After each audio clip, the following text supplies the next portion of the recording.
رسول النبي الكريم أعوذ بالله من الشيطان الرجيم بسم الله الرحمن الرحيم الحمد لله رب العالمين الصلاة والسلام عليك يا سيد المرسلين يا خاتم النبيين يا شفيع المذنبين يا أنيس الغريبين يا رحمة للعالمين صلى الله عليك وعلى آله وسلم صلاة وسلام عليك يا سيدي يا رسول الله.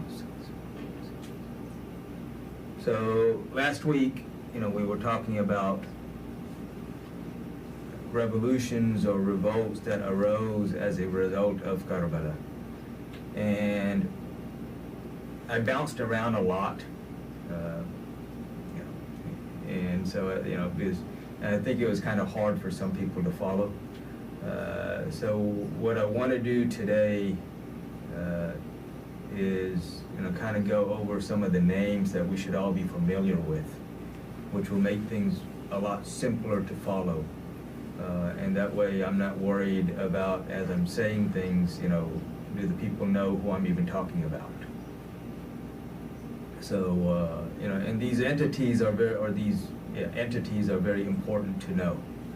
Who they were, what they did, and their names. And people ask, well, what's in a name? And in reality, everything is in the name.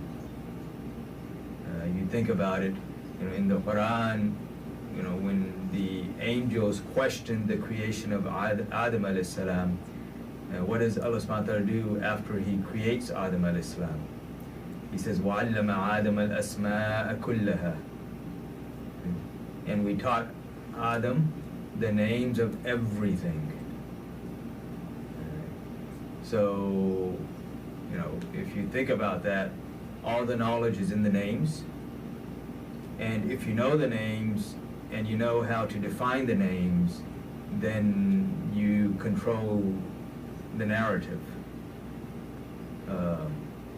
So that's why it's very important to know these names. And also, if you look at the power and the strength in these names that we'll be talking about, we've talked about this before. I'll mention this now, and we'll mention it again later. And I'll allude to it now, and then we'll mention it later in more detail. And we've talked about it before as well. Is when Imam Ali Rida, alayhi salam, when he's taken to Khurasan, and the muhaddithin, all of those scholars of hadith come and gather to meet him, and they ask him for him to narrate a saying of Rasulullah that he heard from his father, who heard from his father, who heard from his father, until it goes back to Rasulullah sallallahu alaihi wasallam. And so he narrates a hadith of Qudsi, where he says he heard from his father, who heard from his father, and all of these names of the father and the father, until we get to Sayyidina Ali karamallahu wajhu, who heard from Rasulullah sallallahu alaihi wasallam, who said that Allah says. And so Imam Ahmad bin Hanbal, and this is mentioned in Ibn Hajar Haythami or Ibn Hajar Makki's Suwaik Murka, he mentions this, that Imam Ahmad bin Hanbal says that that this isnad, this chain of names, has within it the power to cure the insane. So if we're suffering from mental issues, then remembering these names, through the remembrance of these names, Allah subhanahu wa ta'ala will alleviate us from those mental issues, inshallah. Ameen.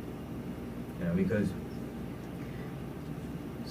if we expect to know them, and this gets back to where Rasulullah sallallahu alaihi wasallam, he said that teach your children three things: hubb nabiyika, the love of your prophet; hubb ahl baytihi, the love of his household; and tilawat al-Quran, the recitation of the Quran. So if we're expected, if loving them is something that is commanded by Rasulullah to teach our children, because loving them is part of our iman, how can we love them if we don't even know them, if we don't even know what their names are? And so that's why it's important to memorize these names, and it's easier to memorize these names when you know who they were, what they did, their backgrounds, because you can relate things to the name. And that's important to know, because those are the things that we should be trying to inculcate within us, within ourselves. And so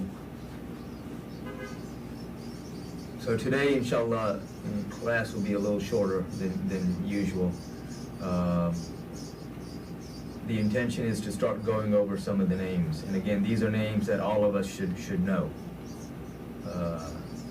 It's interesting, you have people who can rattle off the names of, their favorite sports team and all their stats and everything else. And these, I'm not talking about non-Muslims, I'm talking about Muslims. They can rattle off this and that, and then you ask them the name of a certain companion and they're clueless. You ask them the names of prophets and they're clueless. So, it shows us where, unfortunately, most of our priorities are and why we are in the condition that we are. So, what we've talked about before, we mentioned Ahlul Bayt, and we mentioned specifically the four. So, of course, you have, above the four, you have Rasulullah, sallallahu alaihi wasallam. Then you have his daughter, Bibi Fatima, salamullah alayha, and Rasulullah sallallahu alaihi wasallam's cousin and son-in-law, the husband of Bibi Fatima, salamullah alayha, which is Sayyidina Ali, karamallahu wajh, and their two well-known sons, Imam Hassan and Imam Hussein alayhi salam. And up to this point, most people remember. And I'm not going to go over any details of them. Imam Hassan al-Islam was born 3rd year of Hijri, after Badr, right around the time of Uhud. Imam Hussein al-Islam was born the following year. Imam Hassan al-Islam, of course, was martyred by poison the year 50 Hijri. Imam Hussein al-Islam, of course, was martyred Muharram of the year 61 Hijri. So, certain names from the lineage of Imam Hassan al-Islam that we should all know, and especially because some of them will come up later on. So you have, the lineage of Imam Hassan al-Islam is continued. He had many sons, but his lineage is continued through two of his sons. One whose name was Zayd bin Hassan alayhi salam, and the other who was Imam Hassan Muthanna, who is the son of Imam Hassan Mujtaba.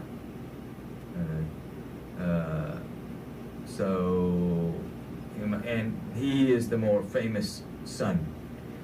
So Imam Hassan Muthanna was born the same year that Imam Hassan al-Islam was the Khalifa. So he had the Khilafah for 6 months before he handed it over. So he was born that year. And he, his wife, or he was married to the daughter of Imam Hussein al-Islam, Fatima. So his wife is Fatima bint Hussein. And they had several sons. The more famous of those sons is Imam Abdullah Ma'ad. So Abdullah Ma'ad, he is what you'd call Najib al-Tarfain Sayyid. So on his father's side, of course, he's from the lineage of Imam Hassan al-Islam. On his mother's side, he's from the lineage of Imam Hussein al-Islam. So he's Sayyid from both sides. And so that's what Mu'adh means, pure. And this is why he's named that, or that's his title. So he had many sons. So Imam Hassan Muthanna was martyred, and all of them will be martyred. If you look at all of them, they were all martyred one way or the other. Either physically martyred, or openly martyred, or poisoned. And poisoning, will quickly become the choice of the kings as far as getting rid of their opponents. So Imam So this is basically during the time, so Imam Hassan Muthanna is martyred around the end of that first century, so during the time of Banu Umayyah, and actually Walid will be the king, and he will have him poisoned. Walid will also have Imam Zain al-Abidin poisoned, so he's going to be poisoning several people. So if you think about this in the sense of Banu Umayyah, you had, after Yazid, his son, for a few days his son abdicates the throne, so then Marwan becomes the king. And after Marwan was king for 9 months, then Abdul Malik bin Marwan, his older son, becomes the king. And Abdul Malik, is king for quite a while, until he dies, and then his older son Walid becomes the king. Okay. So Imam Abdullah Ma'ad was born during the time of Banu Umayyah, and somewhere around 70 or so Hijri. So, and somewhere in that area. And the dates, you should have a rough idea, but the specific dates, there is, I guess, confusion as well as debate on certain specific dates. So if you simply know the general whereabouts, then you're good. So you don't have to know the specific date, but we definitely need to know the specific names. And so, this is one of those videos that you want to go back and look at again, so you can start, and if you need to write down the names, and that may be easier for you to follow along and memorize those names. So Abdullah Ma'ad, alayhi salam, Imam Abdullah, he has several sons. The most famous of which is, well, actually depends on where you are. But one of his sons will eventually go and become the king in Maghrib, which is Morocco and that general area. He will overthrow the monarchy there, and then take rule and control that area for a while. One of his other main sons, who is actually more famous, is Imam Muhammad Nafs Zakiya. Nafs Zakiya meaning the pure soul. So when you have this power struggle going on between the Abbasis and the Umayyads, so Banu Abbas and Banu Umayyah, Banu Abbas actually swore allegiance to Imam Muhammad Nafs Zakiya. So this is an important point to note. So Banu Umayyah will be overthrown 132 Hijri. Before that, we have several revolutions going against Banu Umayyah, including the revolution or the revolt of Imam Zayd. And I'm going to come back to that when we start covering the other chain. But just kind of quickly back here. So Imam Abdullah Ma'ad, or Abdullah Ma'ad, was actually part of some of these revolutions indirectly and somewhat directly. He definitely supported Imam Zayd in his fight against Banu Umayyah. But here, when the Abbasids are starting to rise, the only reason the Abbasids got support of the people was that they had promised that when Banu Umayyah is overthrown, they will make Imam Muhammad Nafs Zakiya the leader of the Muslims. So this is the only reason you had popular support for Banu Abbas. And Banu Abbas understood this, which is why they will take certain steps later on. So they had a secret meeting at the grave site of the mother of Rasulullah Sallallahu Alaihi Wasallam, Bibi Amina in Abwa. And this is like, the late 120 Hijris, somewhere in there. So they have this secret meeting in which, Imam Abdullah Ma'ad is there with several of his sons, including Imam Muhammad Nafs Zakiya, and they all pledged allegiance to Imam Muhammad Nafs Zakiya. And they said and they pledged allegiance, and that once power is taken away from Banu Umayyah, then he will be made the leader.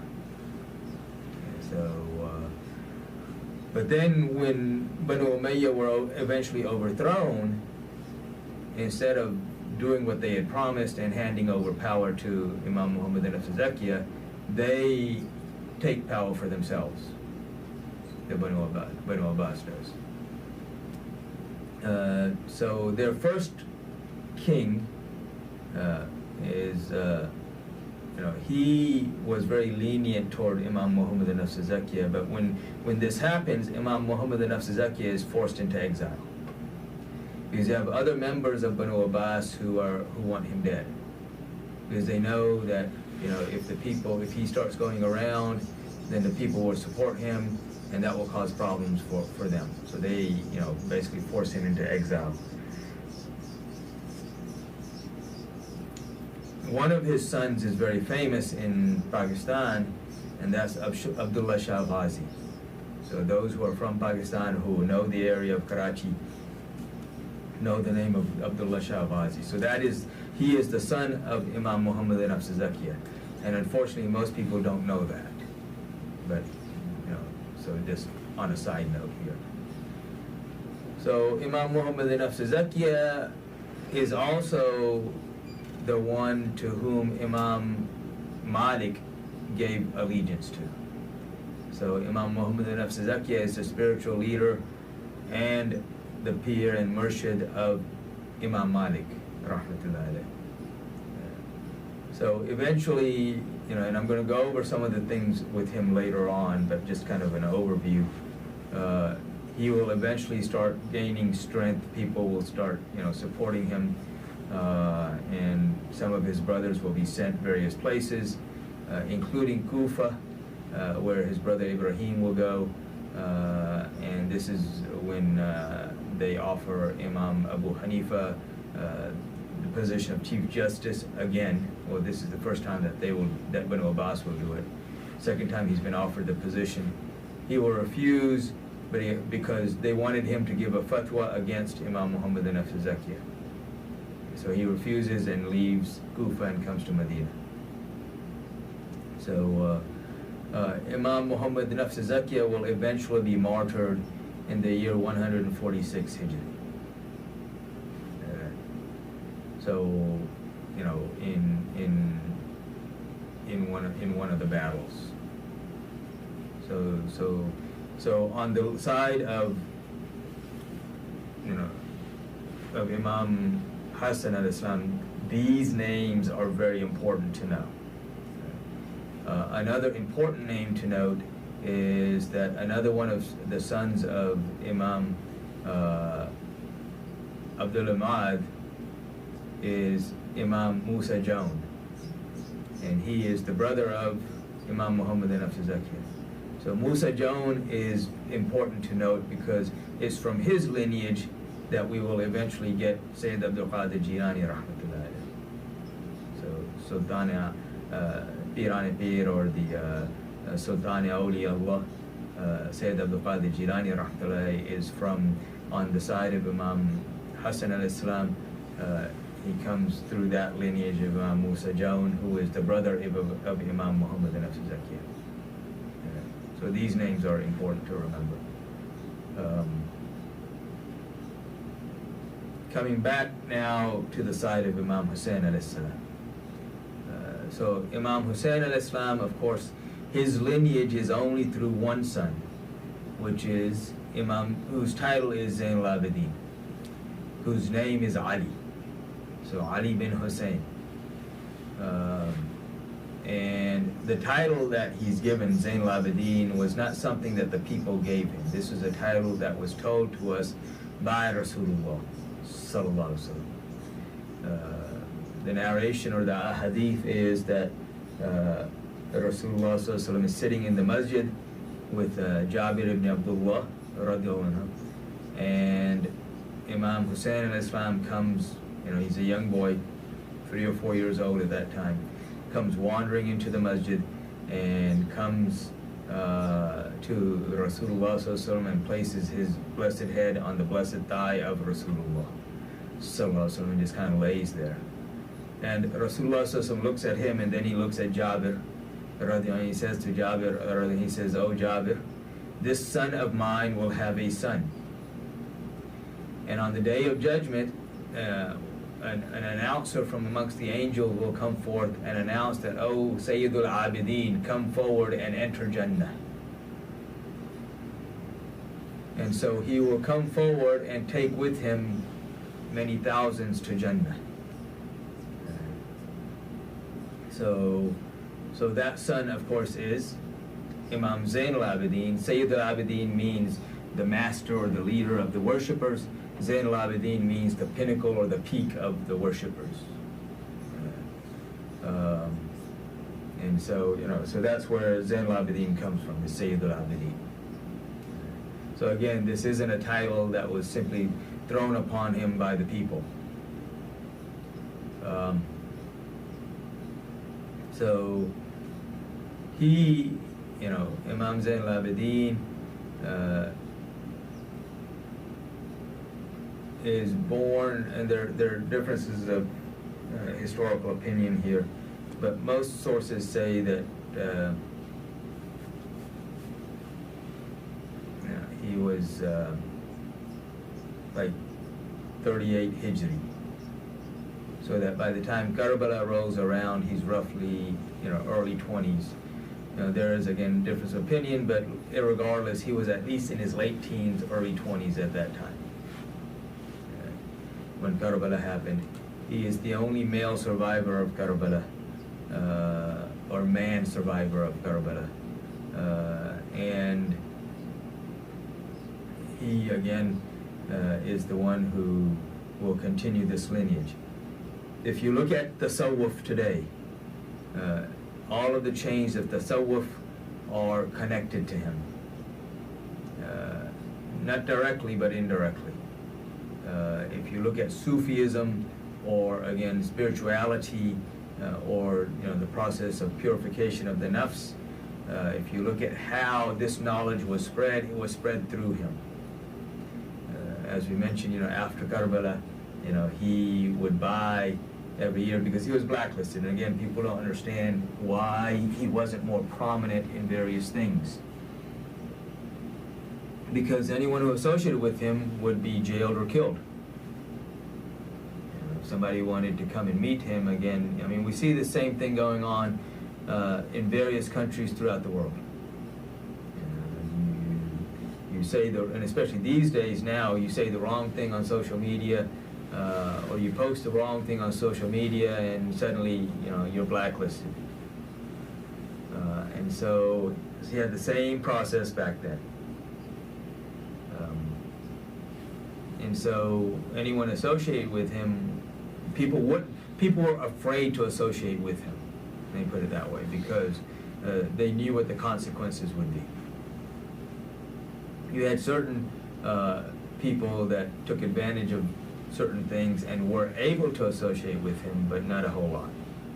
And so to get around this is why he would buy 1,000 slaves every Ramadan, teach them very intense for the whole year, and then the next Ramadan he would free them. Not only would he free them, he would give them enough money to go back where they came from, and to establish themselves so they could be teachers and spread the word. So this is how he got around that. And it's interesting, because whenever the kings felt a little threatened, or they just wanted to push their authority, they would have him arrested. So there were several occasions where he would be arrested. They would take him all the way, and Abdul Malik bin Marwan, who was the king for most of that period, would arrest him, have him brought to Damascus in chains, imprison him for a while, trumped up charges, just and then eventually free him, send him back, and just to give a message to the people, and also they were thinking they were giving him a message. One of the scholars that was in the court of Banu Umayyah was a scholar named Imam Zuhri. So Imam Zuhri is a very famous hadith scholar who was a very decent person. The only reason he took that position was to try to be a voice of reasoning in this sea of insanity. He also was one of those who truly loved Ahlul Bayt. And so one time when Imam Zain al-Abidin was brought up there, so Imam Zuhri came, he would go to visit him whenever he could, and so he came to visit him one time, and Imam Zain al-Abidin is in jail, hands shackled, feet shackled, and Imam Zuhri is saying to him, how he regrets that he's having to go through this, and how he wishes he was able to do something for him and all this stuff. And Imam Zain al-Abidin looks at him and he says, do you think that I'm in this condition because, because I have no authority? He shook his hands and the shackles, or the cuffs from the hands fell off, and he shook his feet and the shackles from the feet fell off. And he says, this is what I have chosen.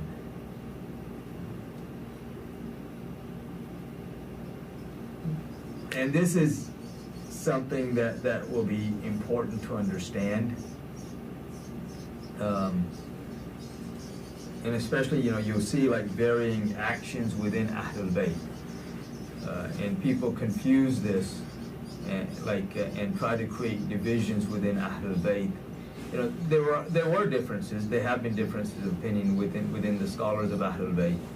But you don't have any difference in the true aqeedah of Ahlul Bayt. And you also, those who were very knowledgeable on the top, the ones that we are talking about, even those differences weren't because, they had issues with each other. Those differences were because you have, Islam is so broad, so you have to have some people setting an example in one area and other people setting an example in another area, because depending on the situation, these are the people that are the teachers of the future generations, and situations with the future generations will vary, and you have to know which example to follow at which time. So this is why you will see some of them openly and physically revolt against the governments, and you'll see others who will not and will isolate or seclude themselves. But all of them also understood that, the saying of Rasulullah sallallahu alaihi wasallam, where he said that, the Khilafah is for 30 years. So they all understood the Khilafah has ended. They weren't under any delusion that they were going to bring back the Khilafah, because the Khilafah will not come back until Imam Mahdi al-Islam comes. But you still have to work against the tyrants. Understanding that, once this tyrant is gone, he's going to get replaced by some other tyrant. And so this is a never-ending struggle. And this is why, we will see when we talk especially about Imam Jafar Sadiq and Imam Muhammad Baqir and Imam Zayd, we will see this will become much more apparent. It'll be easier for me to explain that as well, inshallah. So Imam Zayn al-Abidin, he would go through this periodically. He'd come back to Medina Munawwara, go back to his teaching and processes. He, in essence, stayed away from this political spotlight. When we look at their character, and especially like Imam Zain al-Abidin is such a prime example of the character of Ahlul Bayt, the character of Rasulullah sallallahu alaihi wasallam, when you had the uprising in Medina, which we've talked about, and those who were, before the army of Yazid arrives, those who were supporters of Banu Umayyah were, fearing for their lives, and they were running here and there. Well, the family of Marwan bin Hakam, where did they go to seek shelter? They went to the house of Imam Zain al-Abidin, and he gave them shelter. These are the same people who opposed him, who lied to him, about him, who spread lies against him. These are the same people who spied on him, who did all of these things to him. And yet, they also know where to go when they need help. Yeah. And he sheltered them. So no one was physically violent against them because of him. There were others in Medina, the same thing. Again, people who would abuse him every chance they could get. And yet, when they feared for their lives, where did they go? They went to him.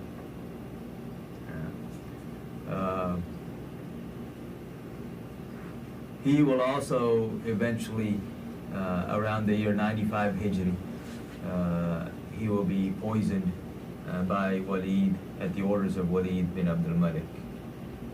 So he will be martyred in that fashion. There are many things about him, and we'll come back to those things, but I just kind of want to give an overview today of these certain names. Again, these are names that we should all remember, and so go back and listen to this over and over until you memorize those names. Imam Zain al-Abidin had some sons, the more famous of which are Imam Muhammad Baqir and Imam Zayd. So Imam Muhammad Baqir was born around the time of Karbala. Again, there are differences of opinion as to exactly when, but safe to say right around that time.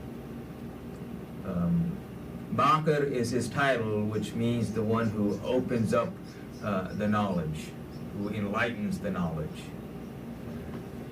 So if you remember that hadith that we were talking about where Rasulullah ﷺ is sitting in the masjid and Imam Hussein al-Islam comes, and then he says to Jabir that this son of mine will have a son who on the day of judgment a caller will come from the angels and say, O Sayyidul Abidin, arise and enter Jannah. And so that son, who is Imam Zain al-Abidin, will arise and he will enter Jannah, and along with himself he will take several thousands to Jannah with him. And may Allah subhanahu wa ta'ala make us from amongst those that he chooses. But for him to choose us, we also need to choose him. But then he says to Jabir, Rasulullah says to Jabir, he says, and that son will have a son, whose name will be upon mine, meaning his name will be Muhammad. And you, O Jabir, will meet him, and when you do, give him my salam. So the meeting is mentioned in Sahih Muslim, where Jabir radiallahu anhu gave him a very long life, and towards the end he had lost his physical sight, but he would give lectures in the masjid of Rasulullah sallallahu alaihi wasallam. You have many people coming and listening to him. And so one day he's giving the lecture and he hears footsteps coming towards his class. And he says to the people, he says, I hear the footsteps of Rasulullah sallallahu alaihi wasallam. Meaning that whoever this is walking exactly as Rasulullah sallallahu alaihi wasallam used to walk. So he says, I hear the footsteps of Rasulullah sallallahu alaihi wasallam.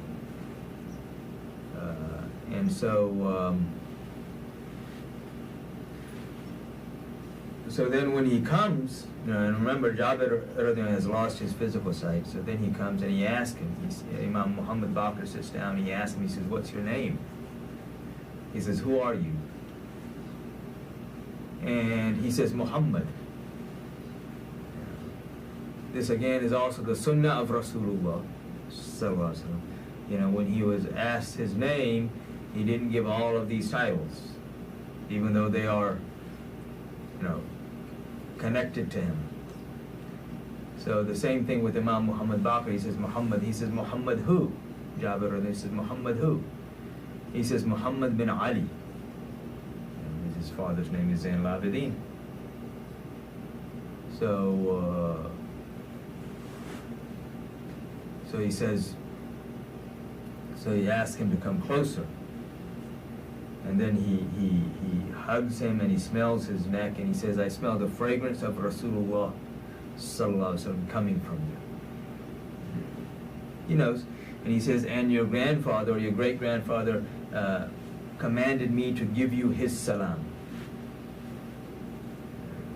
So again, this is mentioned in Sahih Muslim. That aspect of smelling the fragrance is not, but all the rest of that is mentioned in Sahih Muslim. And people still try to make him out as someone not significant. So that's Muhammad Baqir. He will be martyred by poisoning. As I said, all of these were martyred by poison. Many of them will be martyred by poisoning later on. So on the other side, Imam Muhammad bin Nafs Zakya will be martyred in the year 146 in the battle. His father, Abdullah Ma'ad, will have been imprisoned by Banu Abbas because they want to know the whereabouts of his sons, and he refuses to give that to him. So he'll be in prison for 3 years and then eventually killed in prison at the command of the king, who will be Mansur. Most people know him as Khalifa Mansur. Not Khalifa, but king. So on this side over here, you're going to have the same players. So so Imam Muhammad Baqir, his younger brother Imam Zaid. So Imam Zaid. One thing about Muhammad Baqir. So on his father's side, he's from the lineage of Imam Hussein al-Islam. So his father's name is Imam Zain al-Abidin, who is the son of Imam Hussein al-Islam. On his mother's side, his mother is the daughter of Imam Hassan al-Islam, Fatima bint Hassan. So he's also Najib al-Tarfain Sayyid, meaning father's side Imam Hassan, mother's side Imam Hussein al-Islam. Backwards there. I got it back. So with Imam Muhammad Baqir, father's side Imam Hussein al-Islam, mother's side Imam Hassan. Whereas Abdullah Mez is the other way. His father's side is Imam Hassan, mother's side is Imam Hussein.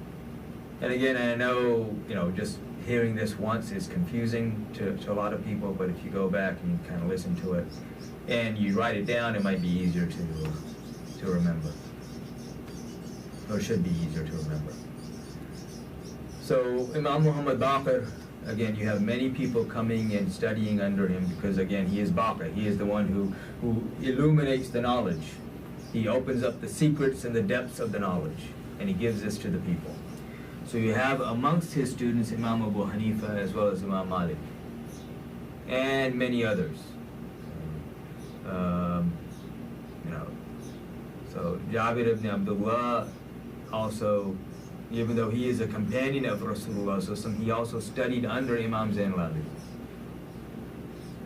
So even though he's also amongst the teachers of the scholars of Ahlul Bayt, such as Imam Muhammad Baqir. So there's a lot of interconnection here. So Imam Muhammad Baqir will be in Medina. His younger brother, Imam Zaid, who is much younger than him. And Imam Zayd, he has the same father, different mother. So his mother's name is Jayda al-Sindhi. So she was captured in one of the campaigns in Sindh, which is what, western Pakistan now, and eventually brought and given to Imam Zayn al-Abidin, who freed her and married her, and then from her he had Imam Zayd. So Imam Zayd was born around 77 Hijri. Imam Jafar Sadiq, who is his nephew, will be born around 83 Hijri. So there's only like 6 years difference between the two of them. Imam Zayd will become the Murshid or Pir of Imam Abu Hanifa. So Imam Abu Hanifa will give allegiance to him, from a spiritual standpoint and as a guide. But Imam Zayd will also lead an uprising against Banu Umayyah in the year 122 Hijri. Hisham bin Abdul Malik will be the king by this point.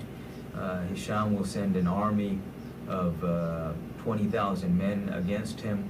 He will leave Kufa with 8,000 men, and then along the way, the people will say that, many people, generals within his army will come to him and say that we're willing to give our lives and our wealth for you, but we want you to curse Abu Bakr and Umar.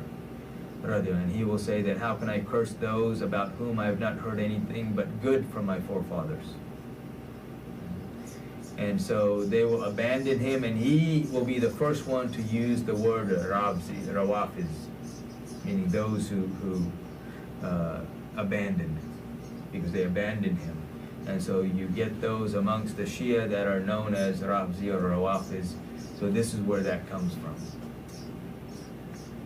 He will eventually be martyred in this battle because he will be left with 313 men going up against an army of 20,000. He will eventually be martyred. They will chop off his head and send it to Damascus, and his body will be crucified. And the body will remain hanging for 4 years, and it will always turn itself back to the Qibla, and they will turn it away from the Qibla, and it will turn itself back to the Qibla over time. And after 4 years, the next king will come and have it pulled down and burn the rest of the body. Which also tells you that that body did not rot, because how do you stay hanging for 4 years?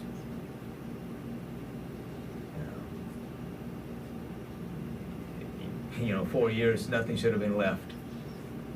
All the bones and everything should have just fallen apart. No flesh left, nothing. But even at the end of the 4 years, they had to pull him down and burn him. And that's the interesting thing, is that even after seeing this, they still couldn't accept. Just like, we're like right now, we're into the season of the Hajj. We talk about Ibrahim al-Islam, the people of Namrud. They see Ibrahim al-Islam being thrown into the fire, that nothing should have been able to survive. And yet they see him walking out, and they still don't believe.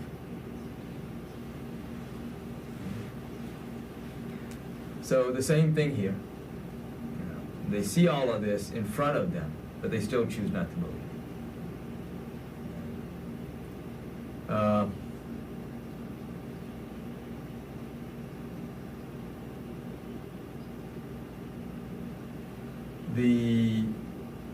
So the year 122 Hijri is when he will be martyred. And it's important, an important thing to note here is, just like today, you have people who say, oh, you can't do anything against the Muslim leader. It is haram to stand up against the Muslim leader. He is your leader. Doesn't matter what he's doing. He can be violating everyone's rights, but you can't do anything against the Muslim leader. This was started by Banu Umayyah, and then it was more perfected by Banu Abbas later on. And this is what the kings of today and the leaders of today also, abuse and use. So same thing at that time. And so you'll have this question brought up later on, because, you know, if you look, there are various ahadith of Rasulullah that are narrated through Imam Zayd, through a lot of these scholars of Ahlul Bayt. And so, you know, the question of their character always comes up, because that's one of the things that you find in the book of Rijal. The books of Rijal are the books, the biographies of those who narrated hadith. Were they truthful? Were they trustworthy? Were their memories good? You know, did they, what was their character? And all of these things are mentioned in that. What did so-and-so say about them, and stuff like this. So what you have here is, you know, Imam Muhammad Baqir, the older brother of Imam Zayd, as well as his nephew, who's only 6 years younger than him, Imam Jafar Sadiq. Both of them tried to dissuade him from taking the actions he did. Not because the actions he was doing were wrong, but they said to him, say, this is not the time, and the people will betray you. Just like with Imam Hussein al-Islam, when the companions are trying to convince him not to go to Karbala, or not to go to Kufa, not because, oh, what you're doing is wrong, but because, oh, the people of Kufa will betray you. So the same thing here. And people, so, but at that time, because of the propaganda, they would try to show, oh, see, you know, even you know, his brother and all the other scholars were saying, oh, don't do this, this is wrong. That's not what they were saying. So when this question comes up, and in the books of Rijal, you'll see this, where Imam Jafar Sadiq is asked about Imam Zayd. And he's asked in that manner that, oh, you know, he rose up against the leader. So Imam Jafar Sadiq's response to that was that, you know, he said that there was no one amongst Ahlul Bayt who was more knowledgeable than Zayd and more on the sunnah of Rasulullah than Zayd.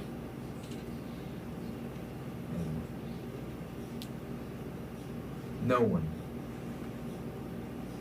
So, and Imam Abu Hanifa, you know, had said that he had never met anyone more knowledgeable than Zayd. Okay. So he's martyred 122 Hijri in this battle against Hisham bin Abdul Malik. Imam Muhammad Baqir, again, he will be poisoned, and then Imam and you know, his poisoning will be like not long after Banu Abbas take power. And then Imam Jafar Sadiq alayhi salam, what happens in his situation, he again, as I said, is born born 83 Hijri.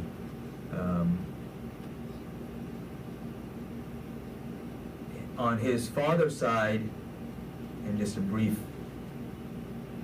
synopsis of him. On his father's side, his father is Imam Muhammad Baqir. His mother is so his father is Imam Muhammad Baqir. His paternal grandfather is Imam Zain al-Abidin, the son of Imam Hussein al-Islam. His paternal grandmother is Fatima bint Hassan. So Fatima, the daughter of Imam Hassan al-Islam. So he has this double connection from his father's side to the house of Rasulullah. On his mother's side, his mother is Farwa, who is the her father is Qasim bin Muhammad bin Abu Bakr. So her father is the grandson of Abu Bakr. Her mother is Asma bin Abdul Rahman bin Abu Bakr. So her mother is the granddaughter of Abu Bakr. So you have this double connection on both sides. And so that's where you get the name Sadiq. Sadiq, of course, means truthful. Abu Bakr Siddiq, and so Imam Jafar Sadiq. And there are other reasons for him being Jafar Sadiq as well.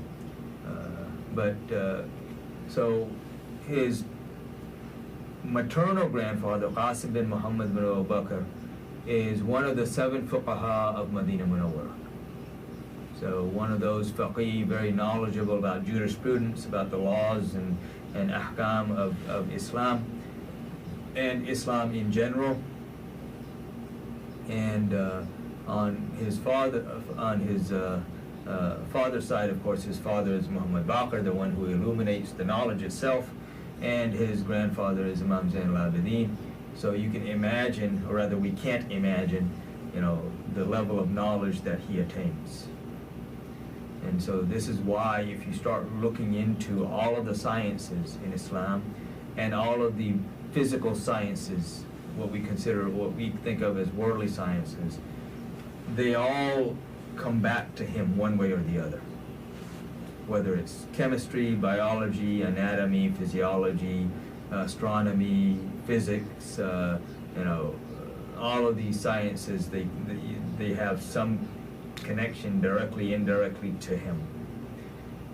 If you look at the fiqh, all of these sciences of Islam, the hadith, the usul of hadith, the etiquettes, all of those sciences of Islam, they come back to him in one form or the other. He is, like this mountain of knowledge. Literally a mountain of knowledge that has these ice caps on it, and you have all of this fresh water flowing in all directions.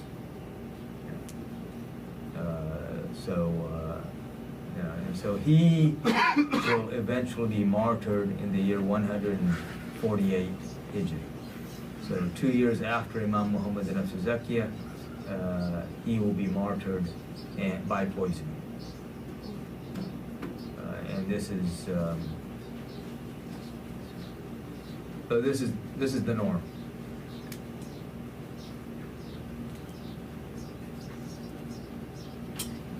Yeah. So this is, again, as I said, this is the norm of what we're going to be seeing a lot of. So Imam Jafar Sadiq's son, or his more famous son, is Imam Musa Kadhim. And he will also eventually be martyred. And I'll go over him a little bit later on, inshallah. And then Ali Rida will be his son, and we'll go over that narration next time, inshallah. I'm going to sort of end class officially here. We won't have class next week because that will be, in actuality, it will be the 9th of Zil Hajjah, which will be the day before Eid. So no class next week, but we'll resume, inshallah, if everything is good, we'll resume the following week, and that time kind of go over these names, some of the other names, reiterate some points on the names that I mentioned today, that I'm leaving out a lot of things, I'm forgetting some things, and I'll come back to things as I remember them later on. But again, these are names that we should all know, because these are people that it's not an option for us to love, this is an obligation for us to love them. If we expect, this is part of loving Allah and His Messenger, is to know them and to love them. So, if we don't know the ones Allah loves, and we don't love the ones that Allah loves, then how can we expect Allah to love us? So, any quick questions? No. So like I said, kind of go back over today's video and jot down the names so you start remembering them. And I think I might need to start taking quizzes to see if people are paying attention. Because, again, as I said early on, right as we started, people say, what's in a name? And then you have to, the question is, why, when Allah subhanahu wa ta'ala creates Adam al-Islam and the angels question the creation, what is the first thing He does? وَعَلَّمَ آدَمَ الْأَسْمَاءَ كُلَّهَا. Allah taught him the names of everything. So everything's in the name. Okay? So inshallah we'll end here, And may Allah subhanahu wa ta'ala, allow us to understand, and may He give us His true love and the true love of His beloved Prophet Muhammad sallallahu alaihi wasallam, his family, his companions, and all of those whom they love. May He allow us to know them and to love them and to follow them. And may He give protection and victory to our brothers and sisters in Palestine over their oppressors. And may He give protection to all of us from the fitna of Dajjal. Assalamu alaikum wa rahmatullahi wa barakatuh.